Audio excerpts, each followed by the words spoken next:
Hello, आप सभी का स्वागत है टीचिंग बाय आर के माथुर यूट्यूब चैनल पर। इस चैनल पर पहली बार विजिट करें तो लाइक कीजिएगा, वीडियो को फॉरवर्ड कीजिएगा, सब्सक्राइब के साथ साथ नोटिफिकेशन को ऑन करके रखिएगा ताकि स्टेट एंड सेंट्रल गवर्नमेंट का कोई भी नोटिफिकेशन आए सबसे पहले आप तक पहुँचे।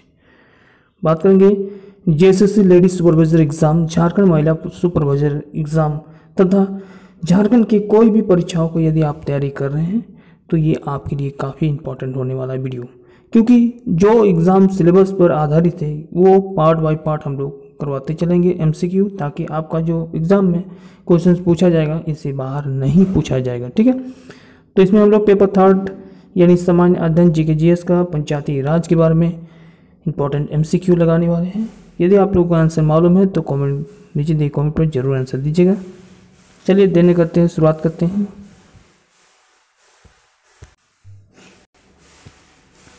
पहला क्वेश्चन है आपके स्क्रीन पर, फटाफट वीडियो को लाइक कीजिएगा। ठीक है, देखिए क्वेश्चन क्या है कि क्वेश्चन नंबर 1 कहा गया कि भारतीय संविधान के किस भाग में पंचायती राज से संबंधित प्रावधान क्या है? भाग 6, भाग 7, भाग 8 और भाग 9।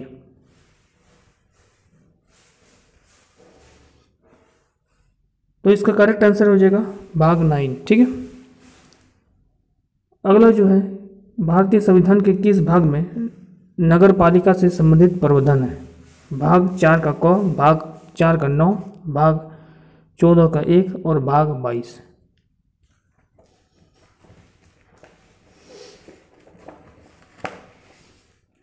चलिए इसका आंसर दीजिए फटाफट।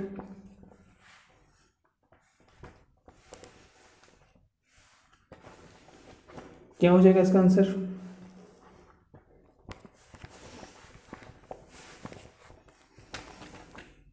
चलिए क्वेश्चन नंबर 2 का आंसर हो जाएगा ऑप्शन नंबर बी। ठीक है, भाग 9 का क। ठीक है, अच्छा पंचायती राज जो है ना वो भाग 9 में है, पंचायती राज 243 आर्टिकल्स में। चलिए क्वेश्चन नंबर 3 में चलते हैं। संविधान के किस भाग में ग्राम पंचायत की स्थापना की बात की गई है? भाग 3 में, भाग 4 में, भाग 5 में और भाग 6 में। तो क्वेश्चन नंबर 3 का आंसर हो जाएगा ऑप्शन नंबर बी, भाग 4 में। ठीक है, पहले इतना याद रखिए कि संविधान में कितने भाग है। तो संविधान में 22 भाग है। कितने भाग है? 22 भाग है। आर्टिकल्स कितना है? तो 295 आर्टिकल्स है, सॉरी 395 आर्टिकल्स है। ठीक है, तो संविधान के किस भाग में ग्राम पंचायतों की स्थापना की गई है या स्थापना की बात की गई है? तो भाग 4 हो जाएगा ना। चलिए अगला क्वेश्चन, क्वेश्चन नंबर 4, भारतीय संविधान के निम्नलिखित अनुच्छेद में से कौन सा अनुच्छेद राज्य सरकार के ग्राम पंचायत को संगठित करने का निर्देश देता है? आपके पास ऑप्शन है अनुच्छेद 14, अनुच्छेद 46, अनुच्छेद 48 और अनुच्छेद 51। ठीक है, इसका आंसर हो जाएगा ऑप्शन नंबर 1, आर्टिकल्स 40। आर्टिकल्स 40 के अंतर्गत जो आता है, जैसे 36 और 51 के बीच में आता है आर्टिकल्स, वो नीति निर्देश तत्व आता है और उसी के अंतर्गत ग्राम पंचायत की संगठन करने का निर्देश भी दिया गया है। ठीक है, अगला जो है क्वेश्चन नंबर 5 कि संविधान की 11वीं अनुसूची में निम्नलिखित में से क्या सम्मिलित है? कितनी अनुसूची बात किया जा रहा है? 11वीं अनुसूची में राज्य के नीति निर्देश सिद्धांत, पंचायतों का कार्यक्रम, मूल अधिकार या मूल कर्तव्य। देखिए 11वीं अनुसूची की यदि बात की जाए तो आपका आंसर हो जाएगा ऑप्शन नंबर बी, पंचायतों की कार्यक्रम। 11वीं अनुसूची में क्या बात किया गया है? पंचायतों का कार्यक्रम बात किया गया है। ठीक है, अगला क्वेश्चन पर चलते हम लोग।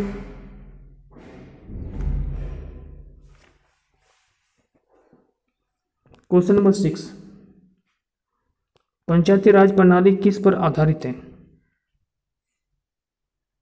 पंचायती राज प्रणाली किस पर आधारित है? सत्ता के केंद्रीकरण पर, सत्ता के विकेंद्रीकरण पर, प्रशासन एवं जनता के सहयोग पर या उपयुक्त में से सभी।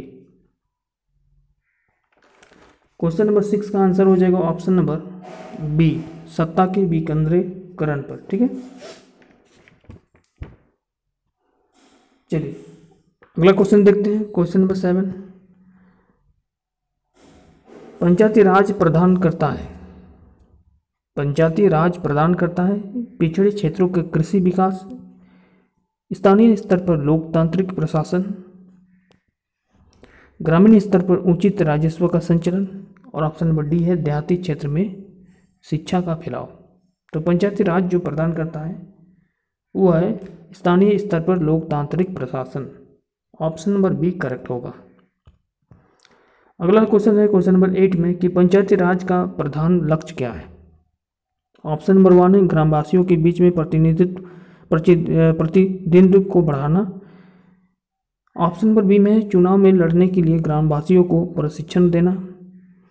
ऑप्शन नंबर सी में है ग्रामवासियों में शक्ति का विकेंद्रीकरण करना, और ऑप्शन नंबर डी में है इनमें से कोई नहीं। आंसर हो जाएगा ऑप्शन नंबर सी, ग्रामवासियों में शक्ति का विकेंद्रीकरण। अगला क्वेश्चन है क्वेश्चन नंबर 9, पंचायती राज का मुख्य उद्देश्य क्या है। ऑप्शन नंबर 1 है कृषि उत्पादन को बढ़ाना। ऑप्शन नंबर बी में है रोजगार सृजित करना। ऑप्शन नंबर सी में है जनता को राजनीतिक रूप से जागृत करना। ऑप्शन नंबर डी में है जनता को विकास मूलक प्रशासन में भागीदारी योग्य बनाना। क्वेश्चन नंबर 9 का पंचायती राज का मुख्य उद्देश्य क्या है, जनता के विकास मूलक प्रशासन में भागीदारी योग्य बनाना। ऑप्शन नंबर यहाँ पर डी आंसर हो जाएगा। ठीक है, अगला क्वेश्चन है क्वेश्चन नंबर 10 कि 73वें संशोधन का संबंध किससे है। ऑप्शन नंबर 1 है ए में है नगरपालिका निगम से। ऑप्शन नंबर बी में है मकान किराया अधिनियम से।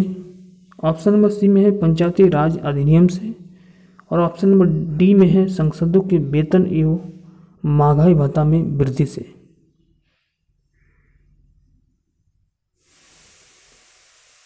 तो इसका आंसर क्या हो जाएगा, ऑप्शन नंबर सी, जो 73वें संशोधन का संबंध है वो पंचायती राज अधिनियम से है। ठीक है, ऑप्शन नंबर सी इस क्वेश्चन का आंसर हो जाएगा। क्लियर है, चलिए अगला क्वेश्चन है क्वेश्चन नंबर 11, 73वें संविधान संशोधन संबंधित है, किस पर संबंधित है। राष्ट्रपति के महाभियोग से। ऑप्शन नंबर बी में है शैक्षणिक संस्थान में सीटों से। ऑप्शन नंबर सी है पंचायती राज प्रणाली से। ऑप्शन नंबर डी में है चुनाव आयोग के आरक्षण से नियुक्ति से। आंसर हो जाएगा ऑप्शन नंबर सी, पंचायती राज प्रणाली से। क्वेश्चन नंबर 12, भारत में निम्नलिखित में से किसके अंतर्गत पंचायती राज प्रणाली की व्यवस्था की गई है। मौलिक अधिकार। ऑप्शन नंबर बी है मौलिक कर्तव्य। ऑप्शन नंबर सी है नीति निर्देश सिद्धांत, और ऑप्शन नंबर डी है चुनाव आयोग अधिनियम। तो क्वेश्चन नंबर 12 का आंसर हो जाएगा नीति निर्देश सिद्धांत। नीति निर्देश सिद्धांत जो है ना, इसके अंतर्गत पंचायती राज प्रणाली की व्यवस्था की गई है। नीति निर्देश सिद्धांत यदि बात किया जाए नीति निर्देश सिद्धांत के बारे में, तो ये भाग जो है इस संविधान के भाग में जो है 4 में ये उल्लेख है। और यदि आर्टिकल्स देखा जाए जिसको बोलते हैं अनुच्छेद, तो ये आर्टिकल्स आपका 36 से 51 तक ये उल्लेख है। ठीक है, मौलिक अधिकार यदि बात की जाए तो मौलिक अधिकार भाग 3 में है। आर्टिकल्स 12 से 35 तक है, ये आपका भाग 3 में होगा। और आर्टिकल्स कितना होगा, 12 से 35 तक। मौलिक कर्तव्य जो है वो आपका भाग 4 का क में है। ध्यान रखिएगा, सारा चीज़ याद रखिएगा। 4 का क में क्या है, मौलिक कर्तव्य है। और आर्टिकल्स 51 का क में है। चुनाव आयोग का अधिनियम यदि देखा जाए तो ये भाग 14 का 15 में है, भाग 15 में है, और आर्टिकल्स 324 से लेकर 339 में ये दर्शाया गया है निर्वाचन या चुनाव से रिलेटेड। ठीक है, तो क्वेश्चन नंबर 12 का आंसर क्या हो जाएगा? नीति निर्देश सिद्धांत पंचायती राज प्रणाली की व्यवस्था की गई है, जो भाग 4 में है, आर्टिकल्स यानी अनुच्छेद 36 से 51 तक ये वर्णित है भारतीय संविधान में। ठीक है, अगला क्वेश्चन नंबर 13 देखते हैं कि किस संवैधानिक संशोधन द्वारा पंचायती राज संस्थानों को संवैधानिक दर्जा प्रदान किया गया है? 71वें, 72वें, 73वें और 74वें। आंसर हो जाएगा ऑप्शन नंबर सी, 73वीं। ठीक है, 73वीं संविधान संशोधन द्वारा पंचायती राज संस्थानों को संवैधानिक दर्जा प्रदान किया गया है। ठीक है,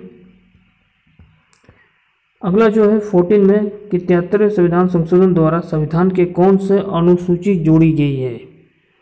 जब 73वां संविधान संशोधन हुआ था उस समय संविधान में कौन सी अनुसूचियाँ जोड़ी गई थी? ऑप्शन है 9वीं अनुसूची, 10वीं अनुसूची, 11वीं अनुसूची और 12वीं अनुसूची।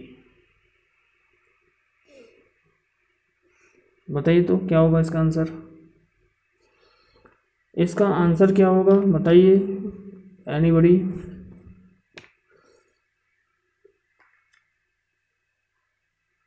चलिए, तो 14 नंबर का आंसर देखते हैं, ऑप्शन नंबर सी, 11वीं अनुसूची को जोड़ा गया। ठीक है, अगला क्वेश्चन है 15 में 73वें संविधान संशोधन 11वीं अनुसूची में पंचायती राज संस्थान को कितने कार्य सौंपा गया? 97वें, 66वें, 47वें और 29वें। तो 15 का आंसर हो जाएगा ऑप्शन नंबर डी, 29। ठीक है, अगला है 16 में 73वें संविधान संशोधन के अनुसार पंचायती राज संस्थान में अध्यक्ष के कम से कम कितने पद महिलाओं के लिए आरक्षण की गई है? 1/3, ऑप्शन नंबर बी में है 2/3, ऑप्शन नंबर सी में है 3/4 और ऑप्शन नंबर डी में है आधा। तो इसका आंसर हो जाएगा ऑप्शन नंबर ए, 1/3। 1/3 जो है, ठीक है, वो पंचायती राज संस्थान में अध्यक्ष के कम से कम महिलाओं के लिए 1/3 पोस्ट सौंपी गई है। ठीक है, यानी 3 पोस्ट में 1 महिला रिजर्वेशन रखा गया है। ठीक है, यह आपका 73वें संविधान संशोधन में उल्लेख किया गया है। क्लियर है? अगला क्वेश्चन देखते हैं, क्वेश्चन नंबर 17 में कि 73वें संविधान संशोधन के प्रावधानों को समाज के किस वर्ग की सत्ता हस्तांतरण की दृष्टि से ऐतिहासिक कदम माना जाता है? ऑप्शन नंबर 1 में है मध्य वर्ग में, कृषक वर्ग में, पुरुष वर्ग में और महिला वर्ग में। तो क्वेश्चन नंबर 17 का आंसर हो जाएगा ऑप्शन नंबर डी, महिला वर्ग में। ठीक है, क्वेश्चन नंबर 18 में है कि संविधान संशोधन है ना, 73वें संविधान संशोधन की जो विशेषता है वो आपका नहीं है। ठीक है, ऑप्शन नंबर 1 है ग्राम सभा, ऑप्शन नंबर बी में है प्रत्यक्ष निर्वाचन, ऑप्शन नंबर सी में है पंचायती संस्थानों को संवैधानिक दर्जा, ऑप्शन नंबर डी में है महिलाओं के लिए 2/3 आरक्षण। तो 2/3 आरक्षण तो होगा नहीं। हमने कहा अभी कि 73वें संविधान संशोधन में महिलाओं के लिए कम से कम अध्यक्ष में कम से कम, है ना, पंचायती राज संस्थान में अध्यक्ष के कम से कम महिला का 1/3 आरक्षण रखा गया है पोस्ट। ठीक है, यहाँ पर 2/3 लिखा है, इसलिए ऑप्शन नंबर इसको हटा देते हैं। बाकी आपको 3 विचार करना है, ए, बी और सी में।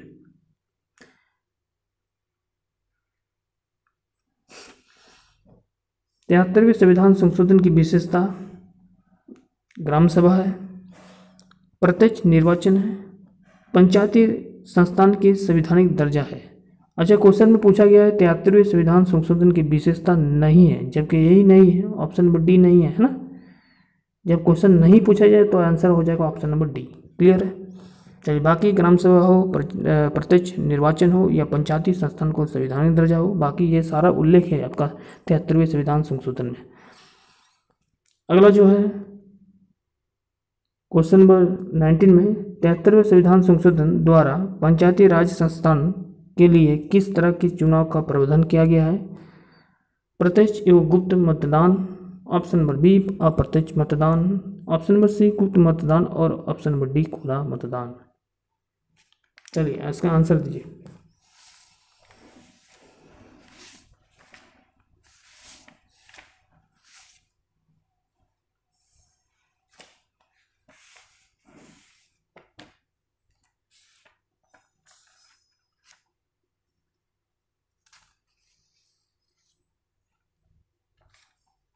क्या हो जाएगा इसका आंसर?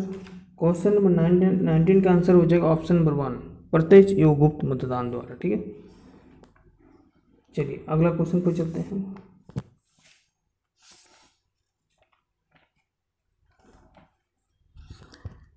क्वेश्चन नंबर 20 क्या कह रहा है?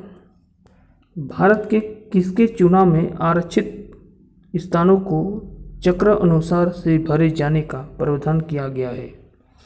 लोकसभा के चुनाव में, बी नंबर है राज्यसभा के चुनाव में, ऑप्शन नंबर सी में विधानसभा के चुनाव में, ऑप्शन नंबर डी में पंचायती राज संस्थानों के चुनाव में। क्वेश्चन को रिपीट कर रहे फिर से ध्यान से सुनिएगा। भारत के किसके चुनाव में आरक्षित स्थानों की चक्रानुक्रम से भरे जाने का प्रावधान किया गया है? ऑप्शन नंबर 1 में लोकसभा के चुनाव में, राज्यसभा के चुनाव में, विधानसभा के चुनाव में और पंचायती राज संस्थानों के चुनाव में। तो इसका आंसर हो जाएगा ऑप्शन नंबर डी पंचायती राज संस्थानों के चुनाव में। ठीक है, अगला जो है क्वेश्चन नंबर 21 73वें संविधान संशोधन के अंतर्गत यदि पंचायती राज संस्थानों को भंग कर दिया जाए तो भंग करने की तिथि से कितने माह की अवधि समाप्त होने से पूर्व निकाय का गठन कर लिया जाना चाहिए? 3 माह के अंदर, 6 माह के अंदर, 8 माह के अंदर और 10 माह के अंदर।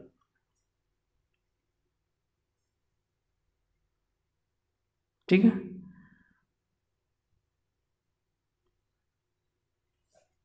तो आंसर क्या हो जाएगा? आंसर हो जाएगा ऑप्शन नंबर बी कम से कम 6 माह के अंदर, 6 मंथ के अंदर क्या किया जाए? उस पोस्ट को भर लिया जाता है। ठीक है, क्लियर है? अब यहाँ पर बात होता है कि बार बार आ रहा है कि 73वां संविधान संशोधन, तो ये 73वां संविधान संशोधन आखिर कब हुआ था, सवाल यहाँ पर आता है। तो 73वां संविधान संशोधन जो है 1992 से 1993 ईस्वी तक ये हुआ था। ठीक है, 1992 से 1993 में ये संशोधित हुआ था 73वां संविधान। इसके अंतर्गत विधानसभा में 11वीं अनुसूची जोड़ी गई थी जिसके पंचायती राज संबंधित प्रावधानों को सम्मिलित किया गया था।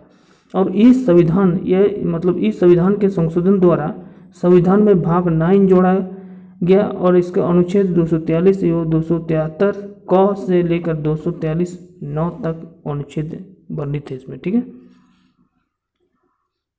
तो आई थिंक क्लियर हो गया होगा कि 73वां संविधान संशोधन कब हुआ था, 1992 से 1993। क्लियर है? चलिए अगला क्वेश्चन नंबर 22 में चलते हैं। पंचायती राज संस्थान के निर्वाचन के लिए कौन उत्तरदायित्व होता है? यह निर्वाचन के लिए उत्तरदायित्व होता है। ठीक है, केंद्रीय निर्वाचन आयोग, राज्य निर्वाचन आयोग, केंद्रीय संसद और राज्य विधानसभा। ठीक है, तो क्वेश्चन नंबर 22 का आंसर हो जाएगा ऑप्शन नंबर बी राज्य निर्वाचन आयोग उत्तरदायित्व होता है पंचायती राज संस्थान के निर्वाचन के लिए।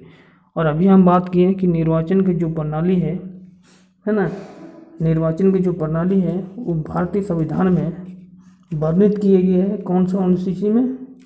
अनुच्छेद में, कितने अनुच्छेद में वर्णित किया गया है? तो आप बताइएगा। अनुच्छेद 343, अनुच्छेद 324 से लेकर 329 तक और भाग 15 में ही है। ठीक है, अब अगला क्वेश्चन है 23 में। 73वें संविधान संशोधन के अनुसार पंचायती राज संस्थान का कार्यकाल कितने वर्ष तक रखा जाता है या रखा गया है? ऑप्शन है 2 वर्ष, ऑप्शन नंबर बी में है 3 वर्ष, ऑप्शन नंबर सी में है 4 वर्ष और ऑप्शन नंबर डी में है 5 वर्ष। तो जो 73वें संविधान संशोधन के अनुसार पंचायती राज संस्थान का कार्यकाल जो है वो 5 साल तक रहता है। ठीक है, देखे होंगे मुखिया सरपंच जो होता है वो 5 साल तक रहते हैं, फिर वोट होता है, फिर अगला कोई बोलता है, अगला कोई बनता है या फिर वही बनता है जो अच्छा काम करेगा तो फिर उसी को चुनता है जनता, ठीक है। तो पंचायती राज चुनाव जो है होता है और अगला उसका कार्यकाल 5 वर्ष तक होता है, ठीक है। ये आपको मालूम होगा पहले से ही, ठीक है। चलिए अगला जो है, भारत के पंचायती राज के प्रबल समर्थक थे। प्रबल मतलब समझ रहे, सबसे कठोर समर्थक थे Mahatma Gandhi. Option number B है सिंधराज गट्टा, ऑप्शन नंबर सी है Rajiv Gandhi, option number D में उपयुक्त में से सभी। तो आंसर हो जाएगा महात्मा गांधी भी थे पंचायती राज के एकदम प्रबल समर्थक में से, स्ट्रॉन्ग समर्थक में से, सिंधराज गट्टा भी थे और राजीव गांधी भी थे, इसलिए ऑप्शन नंबर यहाँ पर डी करेक्ट होगा। 25 में है कि पंचायती राज संस्थान में महिलाओं तथा दुर्बल वर्गों के अधिकतम या दुर्बल वर्ग के अधिक प्रतिनिधित्व के समर्थक कौन थे। 25 का आंसर हो जाएगा option number D Rajiv Gandhi, ठीक है। राजीव गांधी क्या थे, पंचायती राज संस्थान में महिलाओं और दुर्बल वर्गों जो थे, है ना, दुर्बल वर्ग मतलब EWS कैटेगरी के जो आते हैं और महिला, उसे अधिक प्रतिनिधित्व करते थे राजीव गांधी, ठीक है। अगला जो है 26 में है कि पंचायतों में महिलाओं के लिए स्थान आरक्षित करने की दृष्टि से संविधान में संशोधन करने के सर्वप्रथम बीड़ा किसने उठाया था।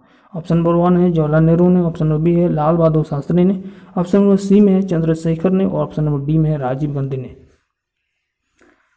तो इसका आंसर हो जाएगा option number D Rajiv Gandhi ने, ठीक है। राजीव गांधी ने क्या किया, महिला के लिए एक स्थान होना चाहिए, एक सीट होना चाहिए, जैसे कि आपने अभी देखा पंचायती राज व्यवस्था में महिलाओं के लिए आरक्षित रखा गया मुखिया का पोस्ट, ठीक है। मुखिया के आवेदन यदि आप लड़ना चाहते हैं, ठीक है, मुखिया हो या सरपंच हो, तो आप महिला ही कैंडिडेट इसमें खड़ा हो सकता है, ठीक है। और भारतीय संविधान में संशोधित करने का सबसे बड़ा प्रस्ताव रखा था राजीव गांधी ने इससे पहले, ठीक है। अगला जो है क्वेश्चन नंबर 27, 73वें संविधान संशोधन अधिनियम किस तिथि में लागू हुआ था, किस तिथि से लागू हुआ था। ऑप्शन नंबर 1 है 24 अप्रैल 1993, ऑप्शन नंबर बी में है 24 अप्रैल 1994, सी में है 1 मई 1993 और डी में है अभी लागू नहीं हुआ। तो इसका आंसर क्या होगा, आंसर हो जाएगा ऑप्शन नंबर ए 24 अप्रैल 1993 को, यानी 73वें संविधान अधिनियम जो था वो 24 अप्रैल 1993 तिथि से लागू हुआ था, 24 अप्रैल 1993 से, ठीक है, ध्यान रखिएगा। जो कि 73वें संविधान संशोधन हुआ था 92 से 93, तो इसी बीच में ये लागू हुआ था, ठीक है, अधिनियम। अगला है 28 में है कि भारत में पंचायती राज अधिनियम कब लागू हुआ था। अब पूछा जा रहा है कि भारत में पंचायती राज अधिनियम कब लागू हुआ था, तो इसका आंसर क्या हो जाएगा, ऑप्शन नंबर ए 24 अप्रैल 1993, ठीक है, ध्यान रखिएगा। पंचायती राज अधिनियम लागू हुआ था 24 अप्रैल 1993। 29 में है कि पंचायत का चुनाव करने हेतु निर्णय किसके द्वारा लिया जाता है, केंद्र सरकार द्वारा, राज्य सरकार, जिला न्यायाधीश द्वारा या चुनाव आयोग द्वारा। तो 29 का आंसर क्या हो जाएगा, पंचायती का चुनाव देखते होंगे, मुखिया सरपंच वार्ड इस प्रकार का चुनाव जब होता है 5-5 साल के बाद तो इसका निर्णय कौन लेता है, चुनाव करने का निर्णय। तो इसका आंसर हो जाएगा ऑप्शन नंबर बी राज्य सरकार लेता है, ठीक है। और राज्य सरकार का जो उल्लेख है, राज्यों का उल्लेख जो है किसमें है, भाग 6 में है, जो अनुच्छेद यदि बात की जाए तो 152 से 273 के बीच में है, ठीक है। अगला जो है क्वेश्चन नंबर 30 में है कि भारत में पंचायती राज का प्रारंभ किया गया, कब प्रारंभ किया गया, 1956 से 1957, 1958 और 1959। तो 30 का आंसर क्या हो जाएगा, ऑप्शन नंबर डी 1959, ठीक है। अगला क्वेश्चन है क्वेश्चन नंबर 31, पंचायती राज प्रथम प्रवर्तक किया गया था कहाँ से, आंध्र प्रदेश में, उत्तर प्रदेश में, हिमाचल प्रदेश में और राजस्थान में। 31 का आंसर हो जाएगा ऑप्शन नंबर डी राजस्थान में।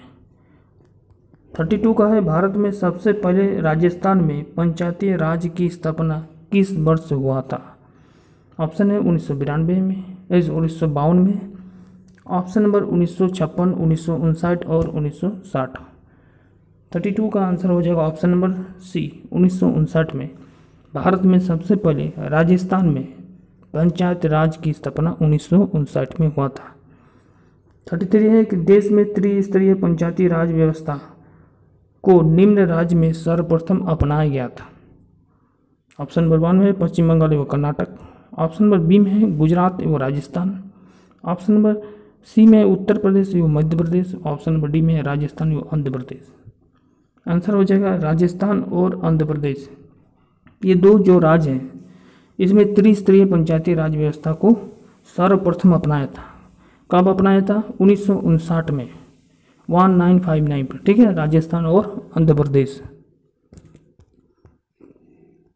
अब देखिए 34 में कि भारत में पंचायती राज व्यवस्था सर्वप्रथम राजस्थान और कहाँ पर प्रारंभ हुआ था? अभी हमने बात किया आंध्र प्रदेश में, ठीक है। तो ऑप्शन नंबर यहाँ पर क्या हो जाएगा? ऑप्शन नंबर डी करेक्ट होगा। कब? 1959 में, ठीक है, इसको याद रखिएगा।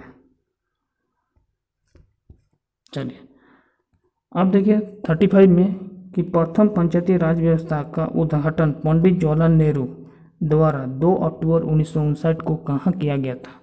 साबरमती में, ऑप्शन नंबर बी में वर्धा में, ऑप्शन नंबर सी नागौर में, ऑप्शन डी में सीकर में। तो 35 का आंसर हो जाएगा option number D, sorry option number C होगा नागौर में, ठीक है। नागौर में कब किया था? 2 अक्टूबर 1959 को पंचायती राज व्यवस्था का उद्घाटन पंडित जवाहरलाल नेहरू द्वारा किया गया था। आंसर हो जाएगा ऑप्शन नंबर सी नागौर।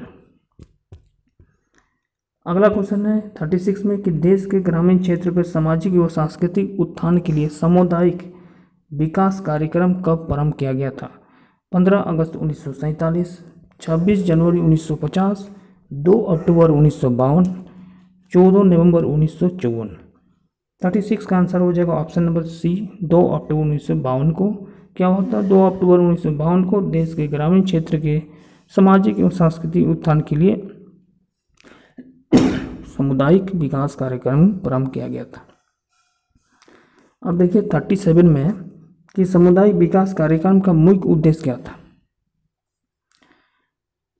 जरूरतमंदों को पदार्थ एवं सेवाओं का निर्माण करना या वितरण करना, है ना, जिसका जरूरत पड़ेगा किसी भी पदार्थ या किसी प्रकार का हेल्प तो उसको वितरण करना, है ना, कार्यक्रम के अनुसार सेवाओं का उपलब्ध करवाना, पिछड़े समुदाय की समस्याओं का समाधान करना, छुआछूत का उन्मूलन करना, विकास में जनता का सहयोग सुनिश्चित करना।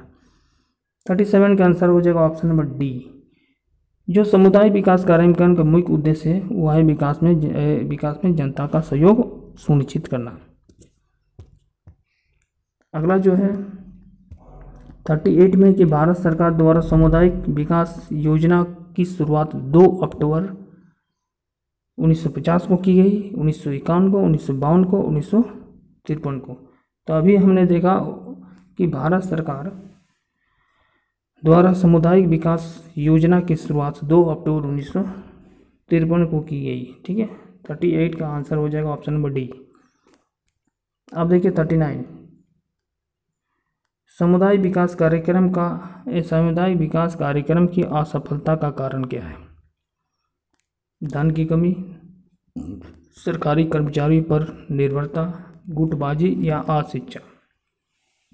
आंसर हो जाएगा अशिक्षा। अगला क्वेश्चन है 40 में पंचायती राज की दृष्टि से महत्वपूर्ण प्रतिवेदन क्या है? ठीक है, सहकारी आयोग प्रतिवेदन, प्रशासन सुधार आयोग प्रतिवेदन, बलवंत राय मेहता समिति प्रतिवेदन, आनंदपुर समिति। तो आंसर हो जाएगा ऑप्शन नंबर सी, बलवंत राय मेहता समिति प्रतिवेदन। अगला जो है क्वेश्चन है 41 में कि लोकतांत्रिक विकेंद्रीकरण का सुझाव दिया गया महात्मा गांधी द्वारा, विनोबा भावे द्वारा, जयप्रकाश नारायण द्वारा या बलवंत राय मेहता द्वारा। तो 41 का आंसर हो जाएगा ऑप्शन नंबर डी, बलवंत राय मेहता द्वारा। एक समिति है बलवंत राय मेहता समिति जो लोकतांत्रिक विकेंद्रीकरण का सुझाव देता था, ठीक है। Option number D correct. 42 में लोकतांत्रिक विकेंद्रीकरण की योजना प्रस्तुत करने वाली समिति कौन सी है? तो 42 का आंसर हो जाएगा ऑप्शन नंबर डी, बलवंत राय मेहता समिति। ऑप्शन नंबर क्वेश्चन नंबर 43 में है कि पंचायती राज की अनुशंसा की गई है। 4 ऑप्शन है आपके पास। 1935 के भारत सरकार अधिनियम द्वारा, 1942 के कृषि मिशन द्वारा, 1947 के भारतीय स्वतंत्रता अधिनियम द्वारा। ऑप्शन नंबर डी में है बलवंत राय मेहता समिति 1957 द्वारा। तो इसका आंसर हो जाएगा ऑप्शन नंबर डी, पंचायत राज की अनुशंसा बलवंत राय मेहता समिति 1957 द्वारा की गई है। यानी बलवंत राय मेहता समिति जो है 1957 में ये बना था। ठीक है, तो ये भी याद रखिएगा। अगला जो है, किस समिति की सिफारिश पर भारत में पंचायती राज की स्थापना की गई है, इसका अध्यक्ष कौन थे। जब पूछेगा ना भारत में आपको पूछेगा ना कि भारत में पंचायती राज की स्थापना किस समिति द्वारा की गई थी, तो आंसर मारिएगा आप बलवंत राय मेहता समिति। और कब बना था ये, 1957 में, 1957। ठीक है, तो इसका अध्यक्ष कौन कर रहा था, अशोक मेहता, बलवंत राय मेहता, डॉक्टर इकबाल नारायण या जीव राज मेहता। तो जाहिर सी बात है, जब पंचायत राज व्यवस्था की स्थापना बलवंत राय मेहता समिति द्वारा किया गया तो 1957 द्वारा, तो इसका अध्यक्ष भी था, पहले था बलवंत राय मेहता ही था। Option number D B. ठीक है, अगला जो है वो है 45 में कि भारत में त्रिस्तरीय पंचायती राज तंत्र की सिफारिश की गई थी। अशोक मेहता समिति द्वारा, बलवंत राज मेहता समिति द्वारा, GKV राज समिति और LS सिंघवी समिति द्वारा। आंसर हो जाएगा ऑप्शन नंबर बी। ठीक है, बलवंत राज मेहता समिति द्वारा 1957। ठीक है, तो हमने अभी देखा सारे इंपॉर्टेंट क्वेश्चन था पंचायती राज से रिलेटेड, जो आपके एग्जाम में 100% क्वेश्चन आएगा इससे। और इसका पार्ट 2 जो है बहुत जल्द मिलेगा, ताकि पार्ट 1 और पार्ट 2 आप लोग देख लीजिएगा, तो आपका 1 से 2 क्वेश्चन फिक्स हो जाएगा इस चैप्टर से। ठीक है, उम्मीद करता हूँ इसी बार चैप्टर बाय चैप्टर आपको जो भी इम्पोर्टेंट क्वेश्चन बनेगा जनरल पार्ट का, या आपका पेपर 1 हो या पेपर 3 पेपर 1 का भी बहुत जल्द आपको वीडियो देखने को मिलेगा। जो भी अपडेट आएगा इस चैनल पर बने रहिए। पहली बार जुड़े हैं तो वीडियो को सब्सक्राइब करके लाइक शेयर एंड सब्सक्राइब करके रखिएगा, अपडेट मिलते रहेगा। चलिए, थैंक यू, धन्यवाद।